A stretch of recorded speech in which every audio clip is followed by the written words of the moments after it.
Hello, besties! Welcome to Martini with Eddie, your ultimate destination for everything Bravo. Join me as we spill the tea, dissect the drama, and uncork the juiciest gossip from your favorite reality TV shows. Well, I just got back from a family dinner. We were celebrating my father-in-law's 77th birthday, and I had two mojitos. I feel like in Real Housewives of Miami holding a mojito right now. It was so good, you guys, and um, I'm excited because there's so much to talk about. So it was necessary that I drank those two mojitos because I got time. I got time to sit down and chitty chat with you guys about all the Bravo news that we got this week. We have plenty. I got plenty thoughts and hot topics to share with you. And obviously, we're gonna be starting with Orange County because it was a very interesting episode, and I want to share with you guys all my thoughts. But to be honest, I'm really craving to get to the hot topics part because I have thoughts. And some of them might be controversial, and I want to share them with you guys. So if you are in the live chat, like, hi Rashima, how are you? Thank you for joining. If you guys want to share your hot topics opinions too, please, please, please, even if you agree with me or don't agree with me, I want to hear it all because this week, specifically this week, we had gotten so many, I will say, random news from Bravo. Bethany and Lisa Rena calling for Bravo Labs to boycott BravoCon. We got people complaining about Heather Dubrow's new house. Like, yeah, we're gonna be talking about it. And no, let's not forget about Vanderpump Rules. I got updates from the filming and also some input and some insight from the Real Housewife of Atlanta reunion. So we're gonna be talking about all the stuff after I'm done with my recap of Orange County right here on this episode. Orange County. How you guys are feeling this season because I am in a kind of like I'm really enjoying it, but at the same time I need some tweaking so I can finally get really into it. I'm very confused at the gang up on Heather Dubrow is coming so left field. Uh, yeah, but the episode started with Emily and Shane getting their nose and ass waxed. And one thing I want to tell Bravo is I do not want to see that ever again. I do not. I don't need to see people getting the ass waxed or their nose. That's not why I signed out to watch Housewife in the first place. I would rather them to keep this you know part to themselves. I don't need to see nose hair in a close up because that's another part. Like if you want to do that, go ahead and do it. I mean, we've seen other housewives doing the most random, you know, grooming experiences. Like we saw Lisa Rinna getting her ass waxed for a trip.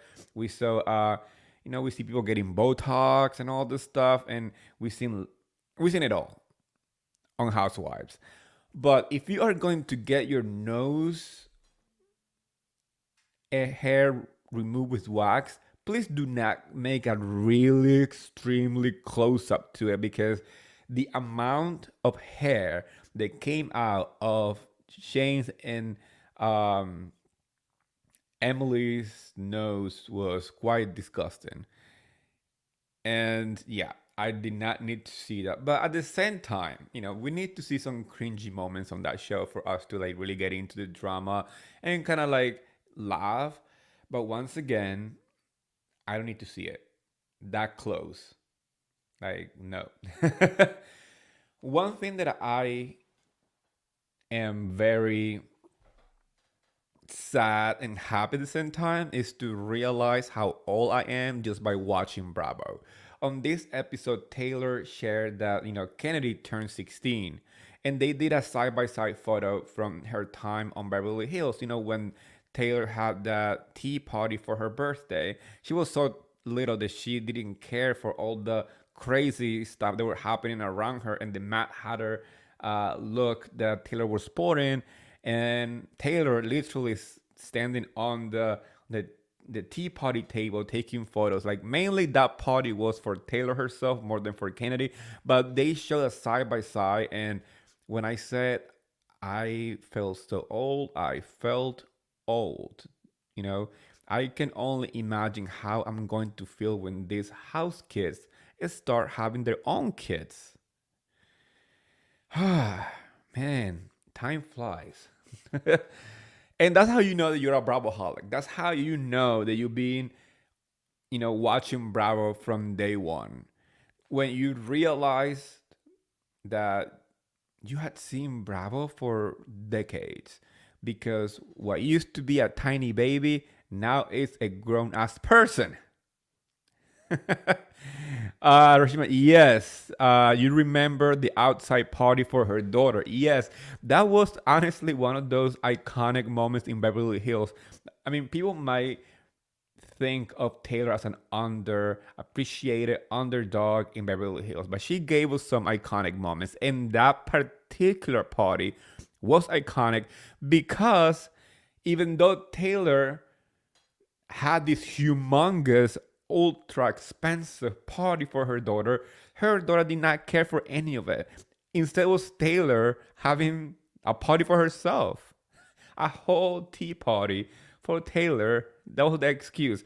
Honestly, Taylor, it's one of those housewives that even though she was on the show through a really hard time, because let's not forget what she was going through in her life, outside the cameras, she always delivered what I consider a quintessential housewife behavior, meaning that she's so self-centered in some moments. She's so aloof of her surroundings. She's so disconnected with reality, because that's what we want in housewives, right? That like throwing a party for her daughter, knowing that her daughter did not like care for any of this and still did it, and basically she wanted to be the center of attention. Housewife, peak housewife. And at the same time, it's also one of those really nice, sweet souls in Bravo. Taylor is literally one of the nicest housewife out there. She's so grateful for the attention that she got on the show, and the fact that she went back to housewife as a friend of for a different city showcase how much Taylor means to Bravo and to Bravo history. Because honestly, anyone else, Bravo would have not considered them to do that. It's quite interesting that Taylor is the first housewife to make a 100% crossover to a whole different franchise. Let's keep that in mind. Taylor made history the moment that she swapped that diamond for an orange. So kudos to Taylor. One of the things that I still trying to process in watching this episode is the fact that everybody seems to be going after Heather Dubrow for absolutely no reason. There was a confessional when she said that she has to apologize pretty much to everybody, and she's going to keep apologizing until she's not sorry about stuff. Honestly, I just need her to stop saying I'm sorry to these women, because there's nothing to be sorry about. First off, the whole Gina situation with the boyfriend, or her trying to call the boyfriend when she's having a meltdown over, insecurities from her past relationship. That was the best advice that anyone could give Gina ever. And she said it herself. She said that she went to a therapist because she wanted to talk about the insecurity that she was holding on from the past. You just don't go to your current relationship to put more drama on your partner's back because you haven't resolved the baggage that you bring in from whatever issue you have with your previous one. You don't do that. So the fact that Gina went after Heather for saying that, calling her a bad friend, and um, last time I checked, was Gina the one who that never called Heather while they were not filming, because that was confirmed on the first episode by Gina herself when Heather confronted her at her house about not picking up or not answering her text while they were not filming. Obviously, they word that in a different way so it doesn't sound like it, you know? She said like, oh, it's been a while since we haven't talked. It's been a while since, you haven't answered my questions. I'm like, yeah, that it's been a while means while they were not filming. So for Gina to come after Heather for in calling her a bad friend seems to me very rich. And then we're gonna talk about somebody else that's been trying to be the moral compass of the group, and honestly, she has no ground, and that's Tamra. We'll talk about that when we get to the party. Jen, I'm loving Jen. Um, because it takes some qualities for a housewife to shine. And Jen, has every single one of them, and includes the fact that she went into a new set of friends. She was brought in by Tamra into this dynamic, and Tamra herself threw her so-called friend on the bus, under the bus, and Jen is doing all the right things to come out of it like the winner, because it's I think Tamra was expecting the viewers to side with her, because back in the day, uh, she had that popular, I guess, vote or perspective that if she was being messy and doing the most, she was the housewife that we all remember. But it seems like viewers are tired of the same tactic over and over again. And we had seen this in different franchises. We saw Lisa Rinna she threw every single friend under the bus that she brought on the show. Garcelle, Dennis Richards, we saw what she did to Yolanda. We saw what she did to Sutton, and the list goes on and on and on. And Tamra has done the same thing too in the past. She even did it to Vicky at one point. So, and she's doing it to Shannon too on this season. Low key, she's doing it to Shannon on this season. Pay attention to what's happening right now with the relationship conversation on camera, because I know a lot of people are going to come after Heather for making comments of Shannon off camera. But Heather and Shannon had a pact to not speak on those topics on camera. Heather did not talk about it on camera. I didn't see Heather talking about Shannon's relationship, about John, or whatever they have happening behind the scenes, right? Whatever Shannon confined on Heather, Heather kept it to herself outside of the cameras.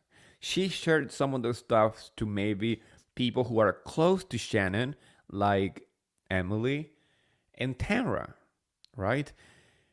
It doesn't seem like she was sharing with everybody like Tamra is trying to paint it. So if you watch those last few minutes of the episode, some people might think that the one behind this whole is Heather. But the fact that Tamra is the one bringing this stuff on camera to me, it seems like she's the one breaking the promise. And the one that is trying to start issues with Shannon and somehow make Heather look like the bad guy. And it's really funny because Heather said it on the last episode. She felt like when Tamra decided to join the group once again, her friendship with Shannon was gonna be really shaky, or everybody was gonna try to lean on Tamra. And it's true. Look what's happening right now. Pretty much everybody is like icing her out. And to be honest, to me, the most housewifey person on Orange County is really Heather. She is literally the embody of a real housewife. Yes, Rashima, you sharing something that I want to share with everybody. I got a message from you saying Tamra has made herself the bone collector, and I agree, 100%. She took that job, and she's running with it, not just with the Shannon stuff. In one of her confessional talking about Heather, she said this: I felt like Heather was coming from a place of gossip. It just made me feel like she's not good. She's not a good friend. And I think Shannon needs to know this. Well, that is rich, very rich, coming from the woman who's been trash talking Jen on camera for a storyline and talking about it with everybody in the OC. But to Jen, this whole Ryan thing and the whole Ryan story, I'm exhausted with it. Because the moment that Jen said, like, you know what, that's not none of your business. What are you doing? What are you trying to do? I don't agree with you. Like, leave me the fuck alone and my relationship alone. That moment, Tamara should have been like, you know what? I'm gonna back it off. I'm gonna just stop talking about you and Ryan, and you do whatever you want with your life. That's your life. I respect that. That's what a good friend does. Instead, she keeps digging her heels on that issue every single episode. And I'm sorry, I know some people say like Tamra, it's like the saving grace of this season. I completely disagree 100% because what Tamra is doing, she doesn't have a whole storyline on her own. She doesn't have a storyline on her own so far. The only thing that we saw Tamra doing that was somehow her storyline was closing that gym situation. The gym, that the closing party was the only thing Tamra related. Everything else that Tamra has done is start issues with everybody else in drama for the cameras. It came at the beginning on the show having issues with Shannon that she created because Shannon was confused about it. Then she went ahead and threw her friend Jen under the bus. She actually tried to go after Taylor low key when she went behind her back and told Heather a whole different story of the conversation that she had with Taylor about the IMBD comments. And now we have Tamra talking about Shannon's relationship on camera about a comment that she heard from Heather outside the cameras.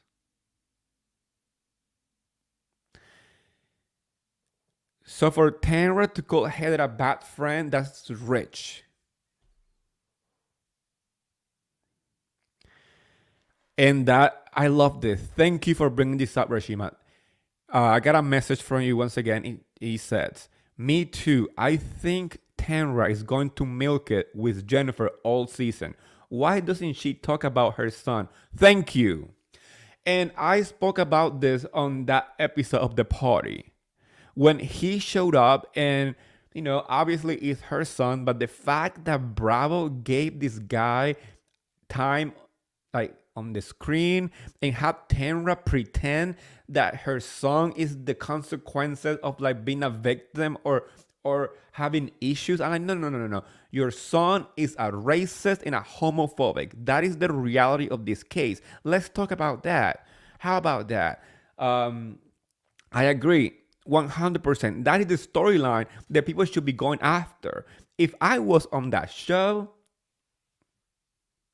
I would have brought that up the second that that guy walked into that door. But they are way too comfortable with Tamra being around because she is, when she drinks, she can get a little nasty. So that's why I believe Heather hasn't confronted her so far. Because Heather she has something called class. And she is afraid that maybe Tamra was gonna go below the belt. And sometimes, even though Heather can stand on her own ground, I mean, between confronting this, crazy drunken person versus just like walking away and keeping your peace, she probably chooses that. But I do believe that as soon as this reunion comes around, people are gonna go after Heather. But I really hope that Heather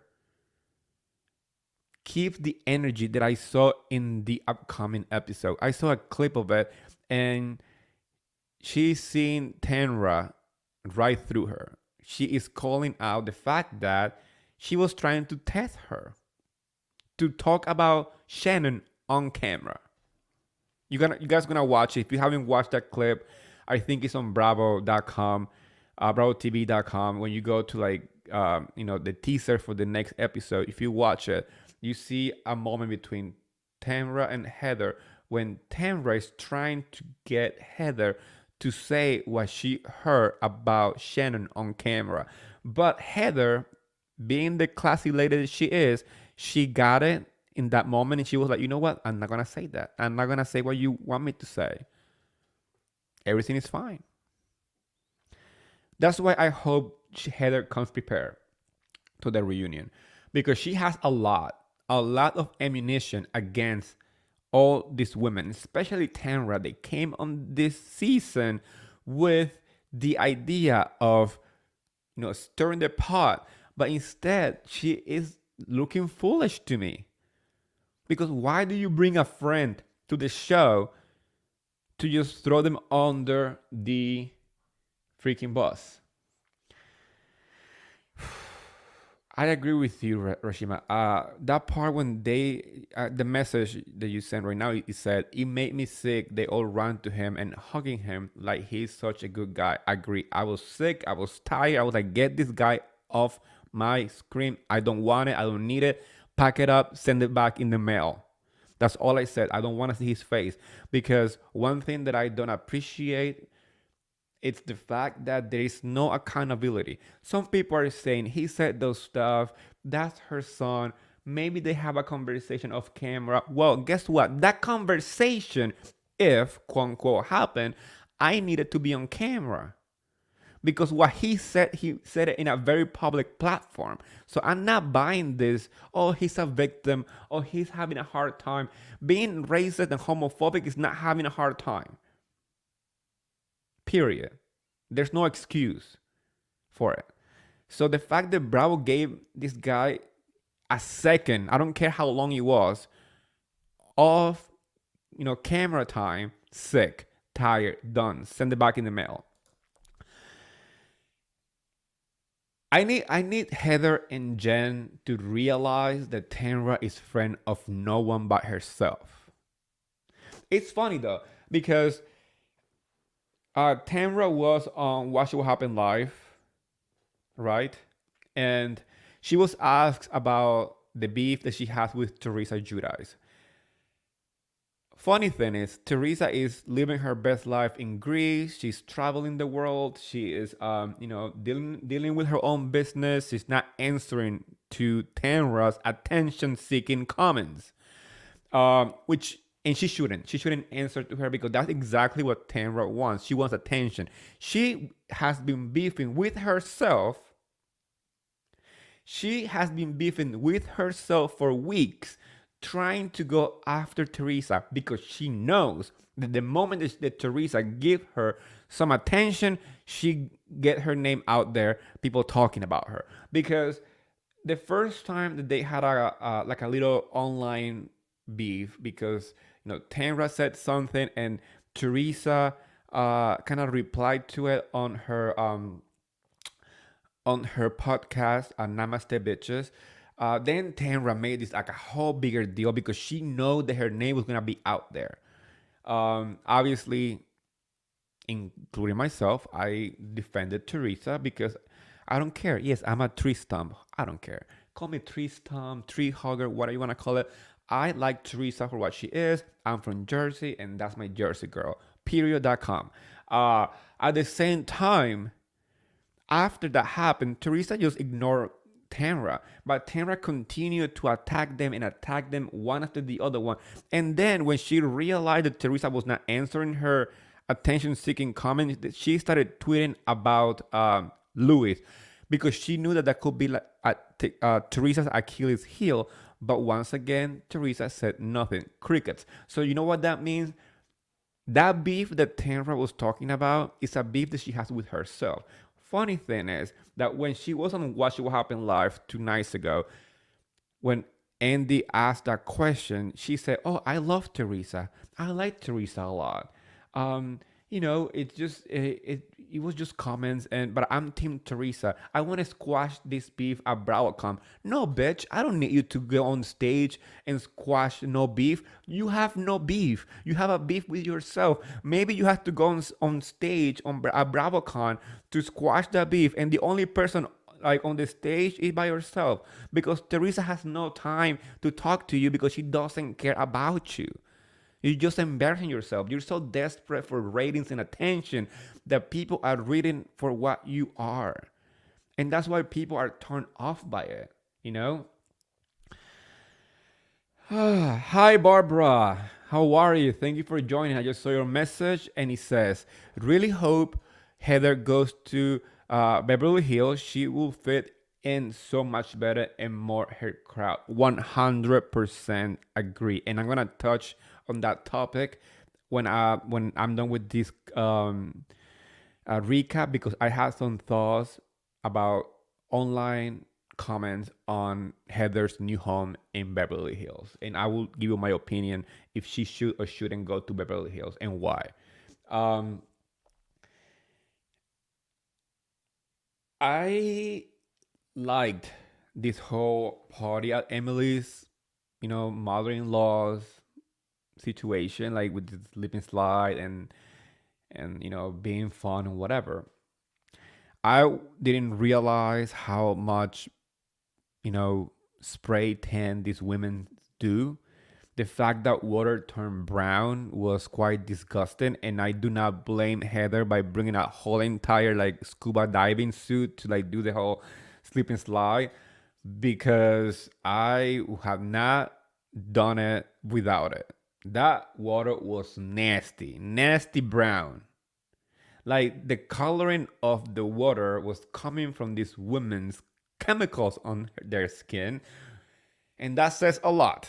Like, ladies, there's different ways to get a nightstand. You guys live in Orange County, which is like beach town. Go to the beach, put some sunblock and some bronzer or whatever. I do not think this the spray tanning to a pool party is smart. It's gonna wash off your skin and it's going to turn the water into a mudslide. It's disgusting. Please.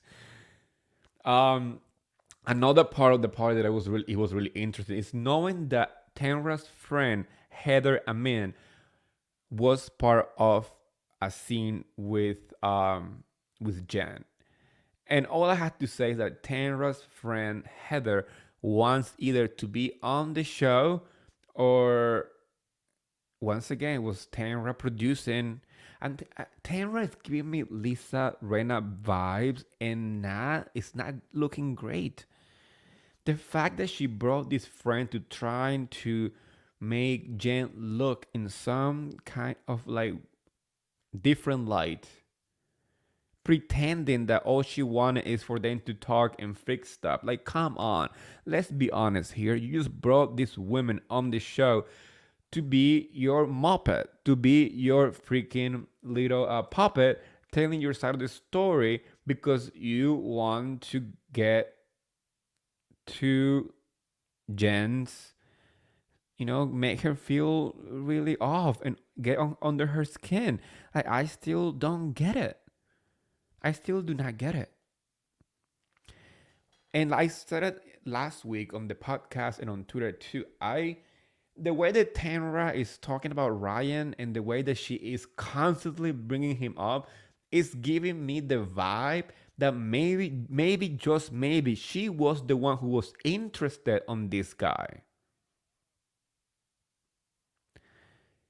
I'm getting the vibe of somebody who's jealous because what else is there for her to go so hard on this topic when Jen has said, please leave us the fuck alone. I'm supposed to be your friend. What the fuck are you doing? You're not being a good friend. And you are creating more drama by bringing this like nobody lady to the scene. Doesn't make any sense. No sense. Like Taylor said it herself. Taylor said it too while they were having the little appetizers on the side of the pool. She said like, I'm fucking tired of the Ryan thing.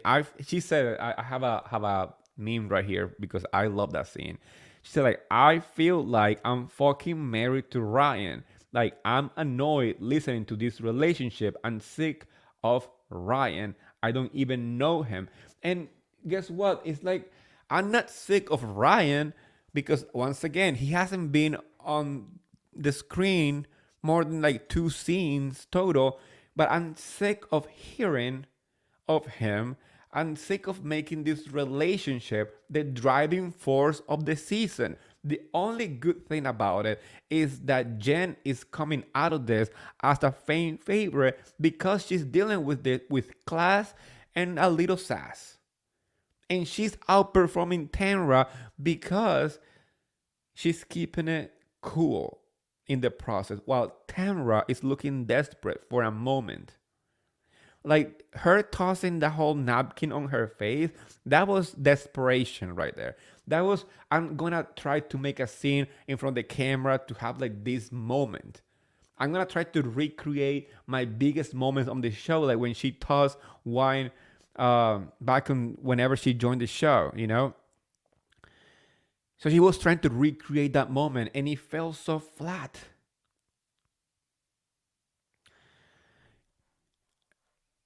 Yes, Rashima, yes. Her name is Heather too. Yes, the Ryan's female friend, correct, is Heather. When I think her name is Heather Amin, if I'm not wrong. That's her last name. Um, yeah, I'm really over tired of this whole Ryan thing. It was kind of interesting to see Ryan and Jen at this kind of like therapist, like humming therapist. She was humming and whatever. I was confused. But once again, those are the type of like eclectic, that's the type of eclectic behavior that I'm expecting from housewives. I prefer to see them going to a therapist that is humming for healing or something that seemed Emily and Shane going to the goddamn waxing lady to get their ass and nose waxed. Please, let's keep that on the draft, especially that close-up moment to her nose hair and his nose hair. I don't want to see it. At the end, we see Big Vicky back on the show. Her entrance though, her entrance wasn't big. I was expecting more like a moment, I was expecting her to do the entrance. Instead, we get Tamra walking into the restaurant and Vicky's already there pounding tequila, which I'm okay with it. But for a comeback moment, I think Bravo could have done better. Production could have done way better than just having her sitting there. The only thing that I can say was iconically done was using the original, soundtrack or, song from Orange County. Remember that on this season we have a different tune at the beginning for the intro. Uh, when they show Vicky, they played the original song. If you paid attention, you will hear the difference. I'm happy that Vicky is making a comeback. I'm not a big fan of Vicky. Obviously, I'm not a fan. Uh, I have my opinions on her, political views and the way that she talks about some topics. But at least she has a messy, fun personality that is made for reality TV. Do I want her full time? I'm not sure. But am I enjoying her 15 second of like comeback? Yes. She does know what to say on camera to bring some like spicy drama or like some funny comment, especially when she's drinking tequila because God knows that she can pound alcohol.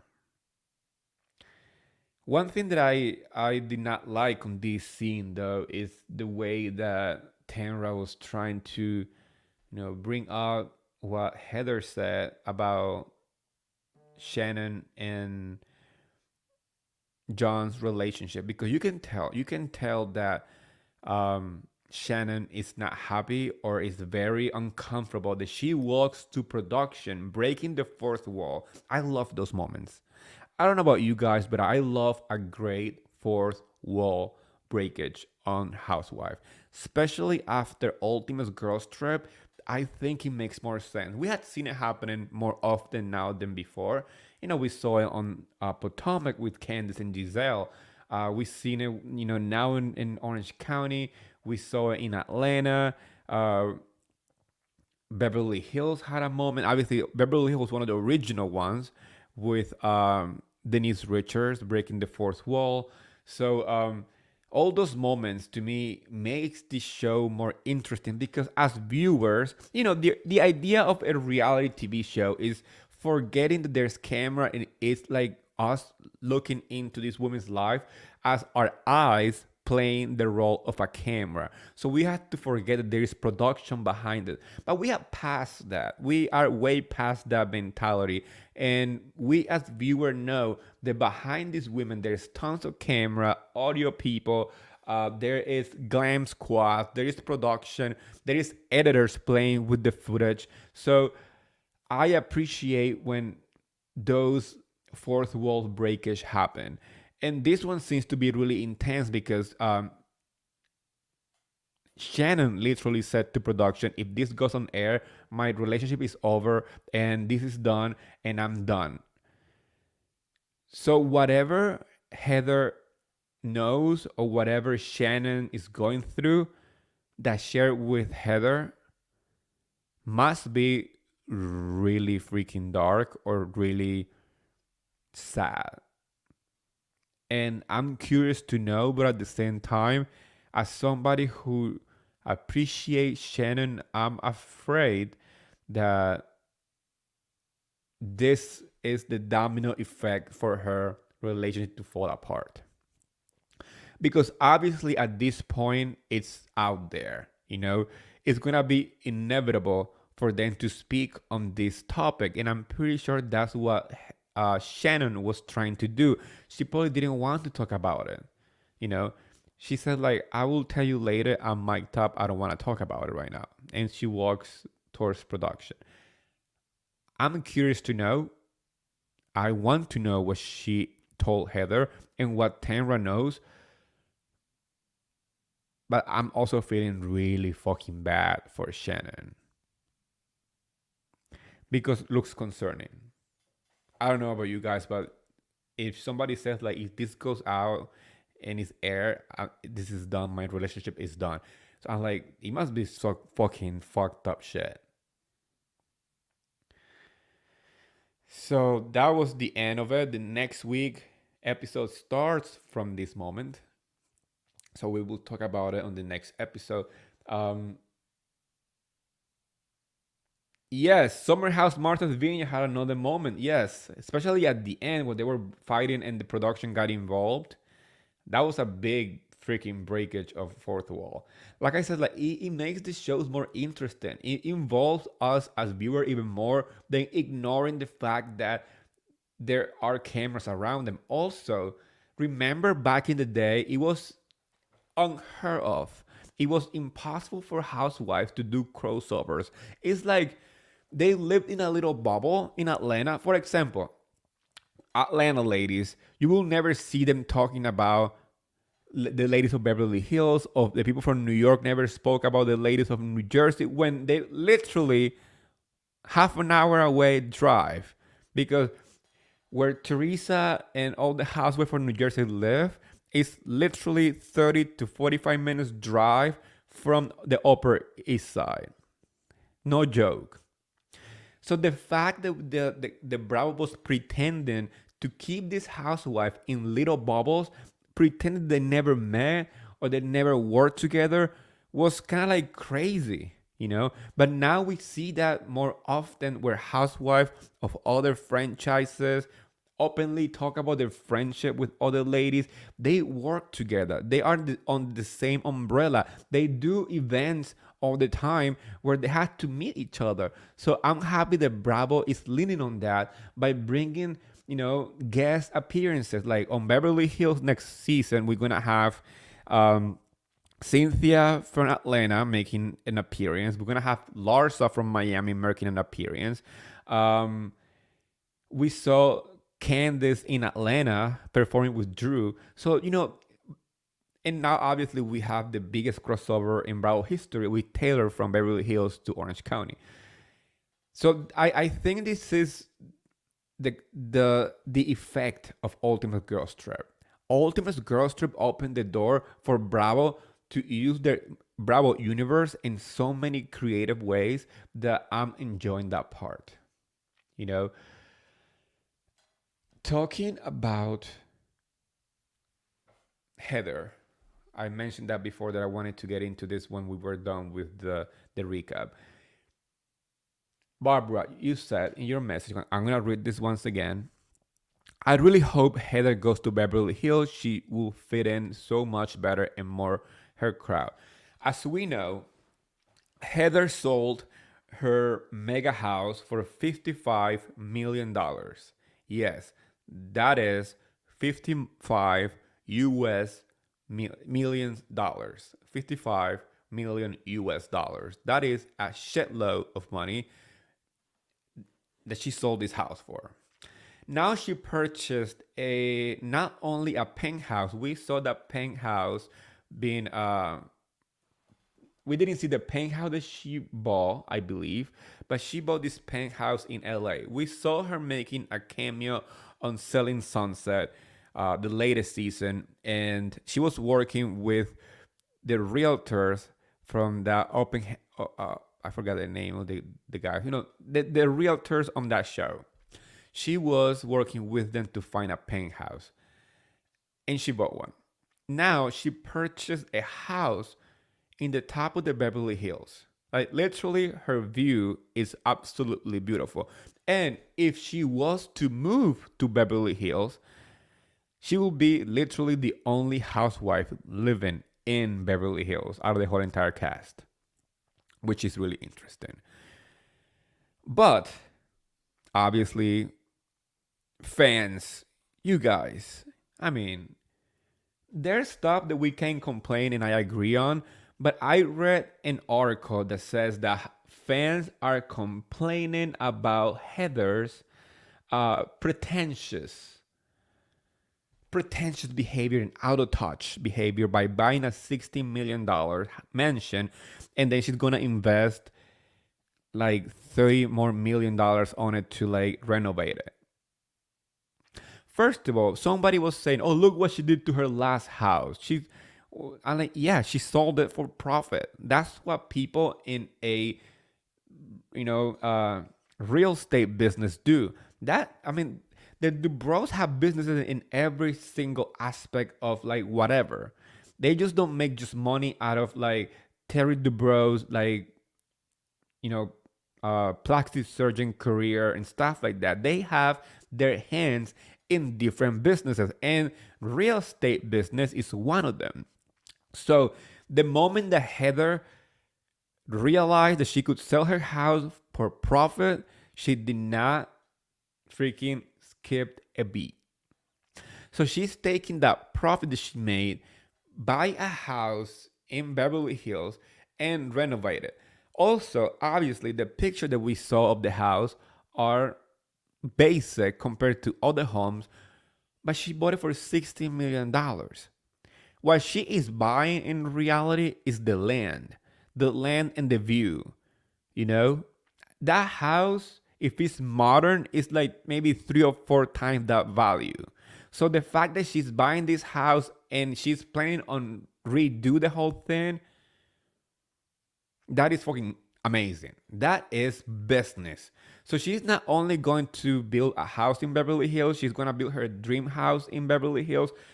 She might even redo the same thing and sell it. Who knows? But obviously, some people are saying she is so out of touch. This article that was published on page 6, that once again, page 6 has this really bad habit of making like very sensationalistic, I don't know if that's a word, but like sensationalistic headlines just for the to have a reaction on people. The headline reads verbatim this: pretentious Heather Dubrow, in quotes, blasted for boasting about 16 million mansion, out of touch.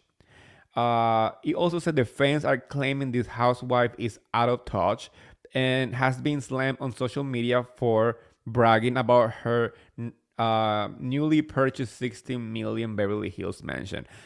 And honestly, you guys, I would really complain about this. Wasn't the whole entire premise of Housewife based on this, on rich people doing rich people shit? Like, I'm not watching Housewives to see them shopping at Target. I do not care for that. I want to see them flying first class to Dubai to just buy in the most expensive shops in Dubai. That's what I want to see.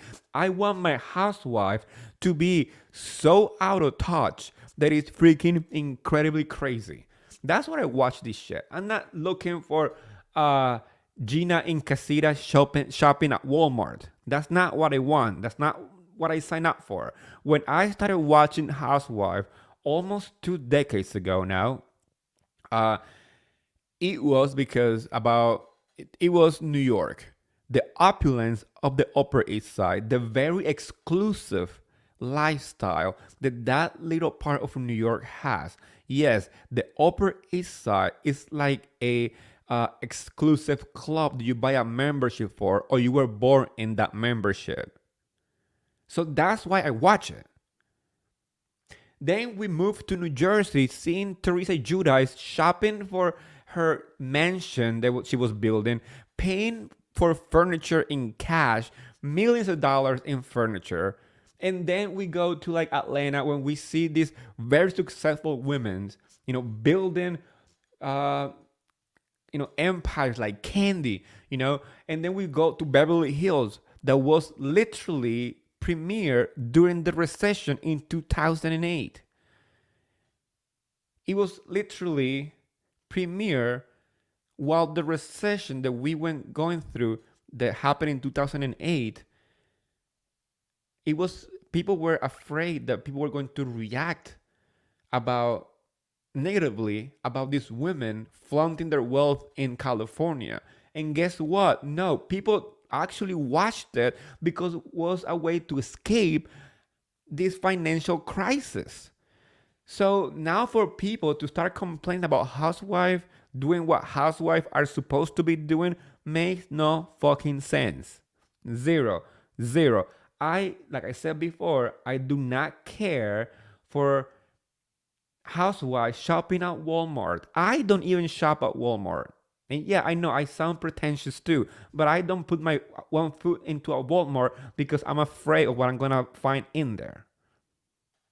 So if Eddie from nowhere doesn't shop at Walmart, I don't care about my housewife shopping at Walmart or Target.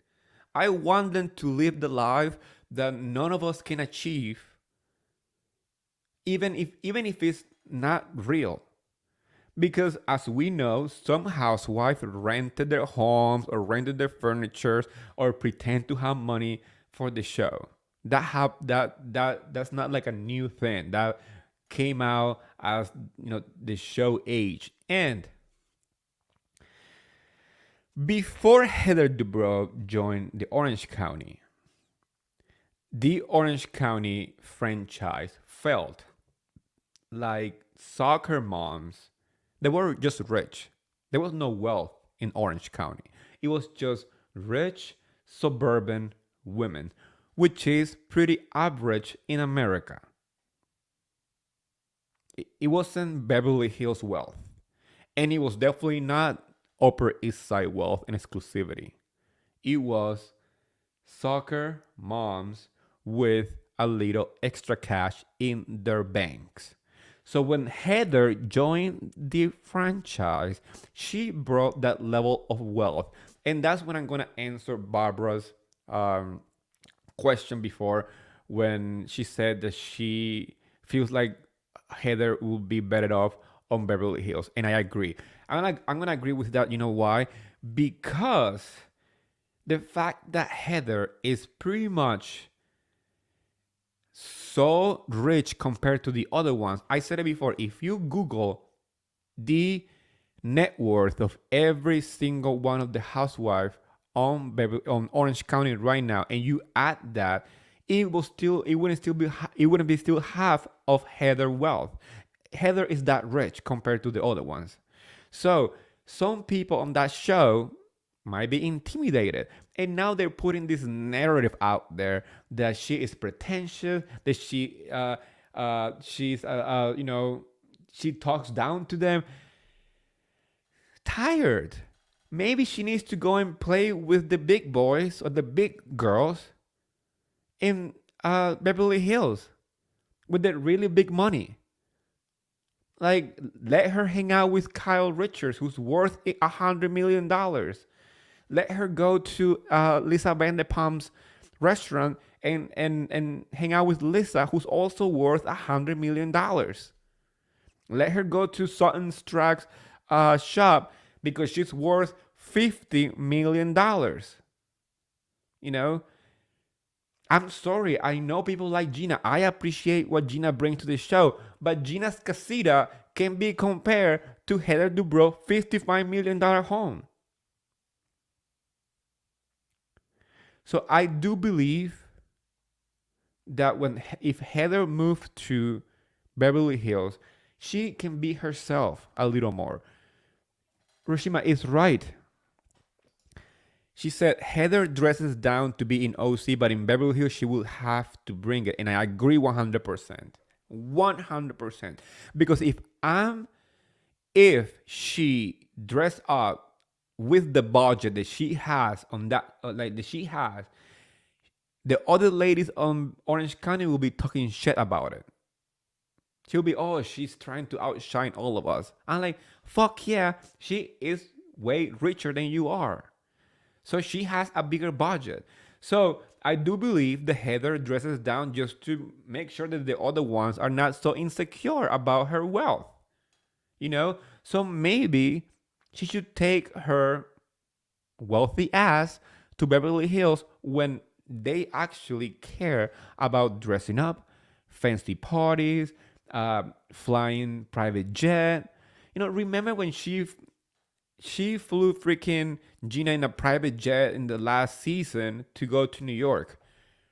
That's something that Kyle Richards does on a daily. Like, we've seen private jets on Beverly Hills like pretty much on every season. So that's what I'm trying to say. Do I think that the ladies of Orange County are poor? No. They're nowhere near being poor, but they're not nowhere near being as wealthy as Heather Dubrow. And I think that's a big part of the problem that we have seen on this season. They really want her out some way. And if Bravo is going to bring somebody to Beverly Hills, it better be Heather Dubrow. She has the house, she has the wealth, she has the connection, she knows all the ladies. Why not? The other person that I would appreciate moving to Beverly Hills will be Cynthia. Yeah, she from Atlanta. I think she will make a great Beverly Hills housewife. I think she has the connections to the show. She's really good friend with Sutton. She has met Garcelle and they've been hanging out. She met Denise Richards. I mean, there's an organic connection to the show.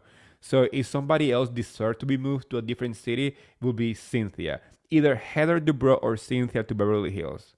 That should be the next crossover that we see in the Bravo universe. But please, fans, that I've been here supporting our causes. I've been here when we wanted Lisa Rinna out of Beverly Hills. I've been here when we called out, the racist behavior on some of the housewives. I've been here when the housewives, say something on their social media that was completely out of touch, that it seems like targeting people. Yes, but please pick your fights in a really smart way, because the last time I checked, the whole point and the whole plot of the Real Housewife of any freaking city was because they were so disconnected with reality, because they were so rich that we watched it to escape our shitty reality. And we were here either laughing with them or laughing at them. So saying that Heather Dubrow is pretentious and she's out of touch, who cares? Who cares? That's the whole entire premise of the show. So please keep in mind when you try to make it's like a social, like trying to like connect with like whatever's happening with society. Like yes, it sucks because I know a lot of people are suffering and don't have jobs, or they live like check to check, and it sucks to see people who have that type of money. But it's literally the point of the show. If you feel uncomfortable or annoyed by the housewife being housewife, maybe it's time to change the channel, and that is completely fine. Maybe the housewife at this point is not the type of show that you want to watch because it's making you feel in some kind of way. Maybe you need to watch, I don't know, I have no idea. Not the news, because then you're gonna get depressed. I mean, you're gonna go from being upset to be depressed. So please don't watch the news. Just know what is happening and just keep it moving. Sometimes it's good to do that. It's good to be informed. It's good to have a cause to fight for. But if you really need to take a step back for mental health, don't get too deep into it. Because I'm gonna share a personal experience talking about the news and political environment and social activism and all this stuff. During the 2020 elections, the counting of the vote went for God knows how long, like freaking 2 months. I had a panic attack for 3 nights because I was not sleeping. I was not watching anything else. I was reading the counting every 5 seconds, refreshing the counting every 5 seconds, watching the news, and I was so invested because I wanted to be part of this so badly. I wanted the country to change for the better, or all this all this feeling that we have as American citizens. Like we want our voice to be counted, right? So I went into panic mode for 3 nights on a row. My heart was racing. I was crying. I was shaking because the news were in my brain, like pounding my brain, right? So I was like, you know what? For my own mental health, I'm gonna turn this off. I'm gonna put my phone away. I'm gonna live my life, and whatever happens, happens. And since then, I'm obviously very aware of what's happening in the world. I try to stay up to date with social news because as a citizen, you need to know what's happening. But I try to avoid watching the news. I try to avoid being too invested because I realize that I'm too my energy feeds from that. I my empathy. I don't know, like that kind of energy that you feed from what's happening was not balanced with the amount of negative news that we're getting every single day. So that's why I escape to Housewife. Um, I watch this for the fun of it, right? So yeah, if you feel like Housewife is making you upset, don't go to the news because you're gonna make you depressed. Maybe find something else to watch. There's the rom coms. There is all this stuff. Or if you want to, uh, go for a walk. Period. But let's not try to change what Housewife is all about just because it seems out of touch with what is currently happening in the country, because that's the whole point of watching reality TV. Talking about show that they are filming too. I want to quickly mention Vanderpump Rules. It's filming. It's full mode, filming mode.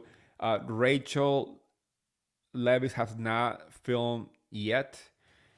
It's almost halfway through the filming. They are done filming in September, and production is freaking out because they want her on the show somehow, maybe as a guest. She might not be a full time cast anymore because, like I said, like the show has been filming for weeks now, and she hasn't been on it. I'm sure they wanted her to sit down with Sandoval. That's not happening yet. Her mental health, like we were talking about, was affected hardcore for her own actions. And once again, I understand that I went hard on Rachel and I'm still going to go hard on her. But I also can see how this whole, scandal was a lot on her. But that was the consequences of her own actions. This was not because people were bullying her or hating on her or anything. What she's going through is the consequences of her actions. One thing that I do believe is that deep inside, this young lady is regretting what happened. And when there is regret in your mind, your mental health goes to shit. So obviously, the national, uproar of like, oh my gosh, Rachel slept with Sandoval. Obviously, that probably affected in a different level. But the big problem that she's going through at this point, I think, is regret for what she did. She might not admit it, but I'm pretty sure she's looking back and thinking, shit, Ariana was my friend, and she went through some shit because I didn't know my place. Also, it's interesting the production is scrambling to put Ariana and Sandoval in the same room at the same time to have a conversation. And Ariana has a no policy on that one. And I agree with her. I don't care what nobody says. If Ariana doesn't want to film with that scum of a person, that's her prerogative, because that was the guy who fucked her over. So why would she want to talk to him? She already spoke to him enough at the reunion. She gave him the energy that he wanted. At this point, there's no moving forward as like nothing. She's doing her own thing. He's doing his own thing. They can feel separately. I am tired and exhausted from last season's scandal. That was a lot, and I don't want to relive it in the next season. I want to move forward the same way that the people are moving forward. They are not talking about scandal 24/7. They are done. And Rihanna is grabbing her bag with every single freaking advertisement that she can. And some people are bashing her for doing so. Guess what? If you couldn't bag on your breakup with whoever fuck you over, that's not her fault. That's your own fault. She did was smart. She was like, you know what? I'm gonna make lemonade out of these fucking lemons. Or I'm gonna make a mojito. Talking about mojitos, like I said before, I had two, and maybe that's why I have this much energy. But what I'm saying is that if she is making money because you know advertisements are knocking at her door, you best believe that she better be taking that money because this scandal phase is gonna fade out. So for all you guys complaining that she is, oh my god, this is too much. Oh my gosh, she is on Love Island now. Oh, she's doing I don't know, whatever, Amazon Lives, or she's doing a movie, or she's doing a commercial for I don't know, the battery commercial or the toilet paper commercial. I'm like, guess what, bitch?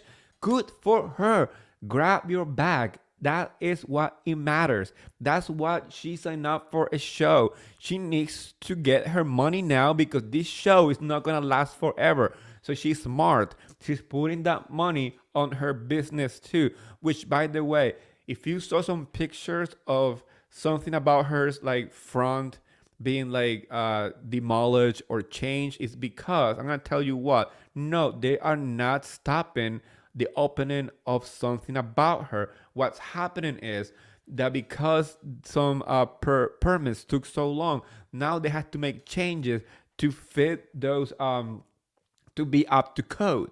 To be up to code, they needed to remove the patio up front, push the facing of the store back a little closer to the door, and they're doing so. So they are actually moving forward with what the city requires for this business to open. So start for the Ariana and Katie's haters out there celebrating this. You are not doing your research and you are looking like a fool. So while people are upset because Ariana is making money out of her being fucked over by her ex partner, maybe you should learn a lesson here. When life is giving you lemons, make a mojito. Lemons and limes. Make a nice mojito. You add a little mint, your life get richer. So do that instead of complaining about a woman who took her power back and making her money. Learn that in the future somebody fuck you over, instead of getting mad, you get your money. Even Beyonce said it. Uh, your best revenge is your paper, right? That's how the lyrics go on Formation at the end. So I'm happy that Ariana's revenge is her paper. Woo! Quick notes. Atlanta's reunion. It was filmed yesterday. The seating chart once again makes no fucking sense. Andy's obviously sitting in the middle. The two first chairs are Drew and Shire. Then we have Kenya and Candy on one side, and on the other side we have Marlo and Sonia. Right? I do not understand this sitting. I don't know if you guys do. If you understand it and you see a reasoning behind this sitting chart, please let me know because I'm still trying to understand. Please let me know. Because the last time I checked, Shrek has nothing going on. Rashima, you asked me a question. Rashima says is asking who's next to Andy. On one side we have Drew, And on the other side, we have Sheree. And I kind of see why Drew got it, even though I do not believe she deserved it yet. I like Drew, don't get me wrong. But she's getting it because of her divorce. That happened after cameras were down.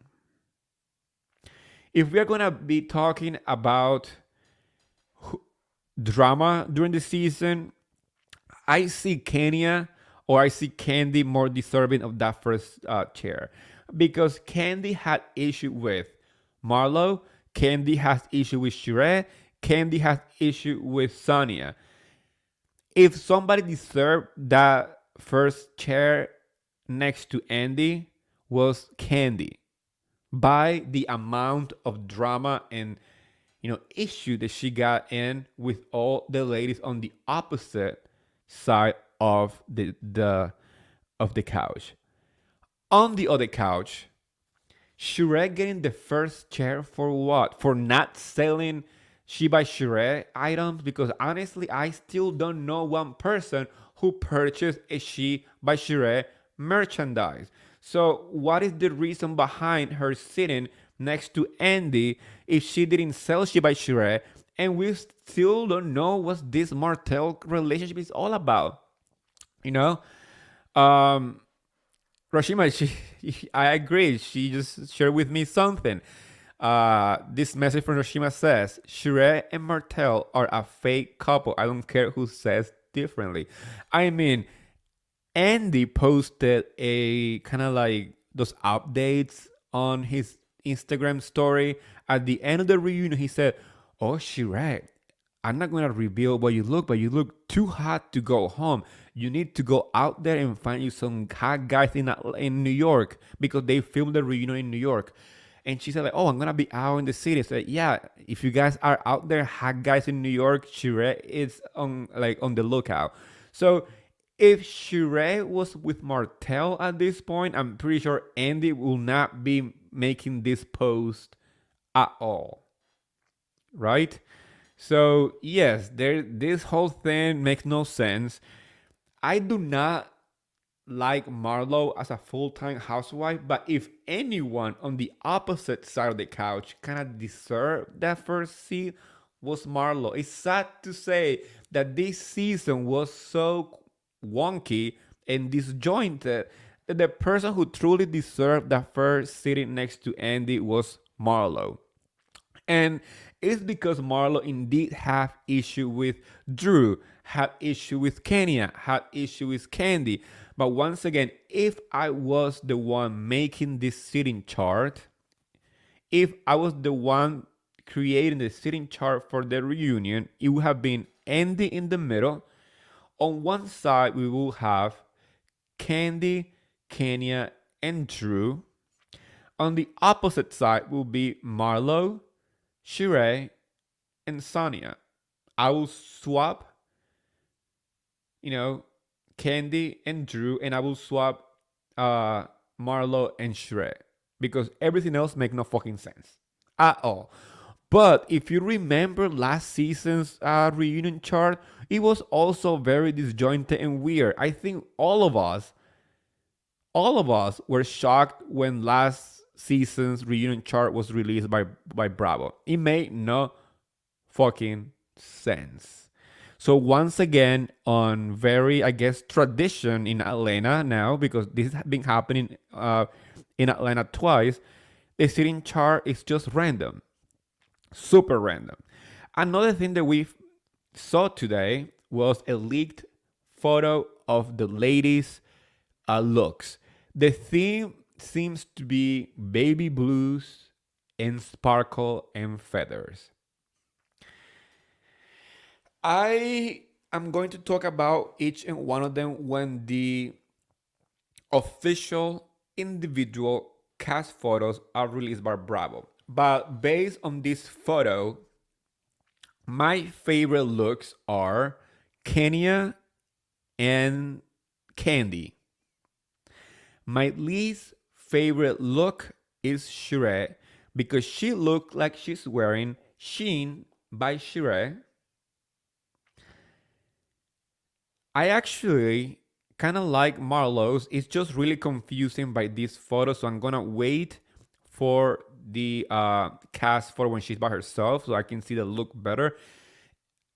I I appreciate Sonia's simplicity, especially because she's pregnant. So she still look glamorous. She's not wearing those like muumuus that most women wear when they're pregnant. She has this really body like hugging dress in sequence. I think it's cute. It's just cute, right? It's not like a showstopper, but she looks stunning. I mean, Sonia is a very beautiful woman. So she can wear a freaking garbage bag and she will still look really beautiful. But I appreciate how simplistic this look is on her. Um, Definitely my least favorite is Shrek. And like I said before, every single tone of these ladies are in the blues. It kind of reminds me of Potomac, but Potomac was more like a navy blue, like a really dark blue. This is more into the baby blues and kind of like soft. It looks like a green. It looks like a it's not a teal color, but yeah. I The reason why I like Candy though, my favorite is Kenya. I'm gonna say that my favorite look is definitely Kenya. I know the feather is a very controversial accent on dresses in the Housewife universe because we had seen feathers being used in a horrible way before. We had seen it. I don't have to mention anything, but feathers have been really tragic many times in the housewife reunion dresses, um, but Kenya's body, Kenya's makeup, hair, accessories, the dress, she looks absolutely stunning. My second favorite is um, Candy. She has this hourglass body. The dress seems to be crystals. That doesn't look like sequins. Looks more like crystals. And it has like a 1920s twist. It almost looked like one of those like 1920s with like scallop bottom in the skirt part, and how hugs the body, but it's in like a 1920s modern take on it. So I'm here for it. It looks rich. It looks expensive. Um, yeah, she's definitely worldwide. With that said, you guys, that was a lot, right? That we covered tonight, and I'm happy that you guys joined me. Rashima, thank you so much. Uh, Adams, one and only, thank you for joining us. Uh, Barbara, thank you for your messages, and everybody who's watching. I truly, truly, truly appreciate you and love you. I'm working on many, many, many, many more videos that I'll be releasing over the weeks. Like I said before, I also have a members only section here on YouTube. If you wanna, support my podcast, you can do it through the membership, or I have like buy me a coffee, uh, you know, uh, little thing. Also through YouTube, you can send super thank yous, which is like a little gift to support the podcast, which is I really appreciate it. But obviously, to me, the most important support comes in the form of love on my podcast. Meaning, like, please, if you like this, subscribe to my YouTube channel, subscribe to my podcast, leave me a rate on the podcast that you listen to. That way, people can find it. And, in this sea of content creator, the best way to support is by leaving a rate so we can, thrive in this saturated world of podcast. Also, if you want extra tea, if you like the extra tea, hot, burning, delicious tea, you can follow me on Instagram and Twitter, on Threads and TikTok, where I post pretty much every single day at all times of the day. Every single news of Bravo, you can find it on my Twitter and my TikTok, Threads, and Instagram. And if you want to purchase a Martinez with Eddie merch, you can go to martinezwitheddie.com. That's my official website. Okay, you guys, it's the weekend. Go drink some mojitos. I had two before this podcast. I'm probably gonna have more tomorrow. I'm going to see Beyonce on Sunday, you guys. So I won't be doing a live tweet. I usually do live tweet while New York, Atlanta, and Crappy Lake are on. I'm not gonna be able to do it because I'm going to be seeing the queen herself, Beyonce. So I'm going to most likely be live tweeting the post. I mean the concert. So if you want to catch some fun stuff about the concert, you can also find it on my Instagram and Twitter. And then on Monday, I will be watching the episodes. And Monday night at 7 p.m., I will be doing the live recap of New York, Atlanta, and Crappy Lake. And I'll be sharing with you guys my experience at Beyonce's concert. So with that said, you guys, I really love you all. Thank you for the support. And let's not forget, I always say to you guys, enjoy the weekend and bye, besties.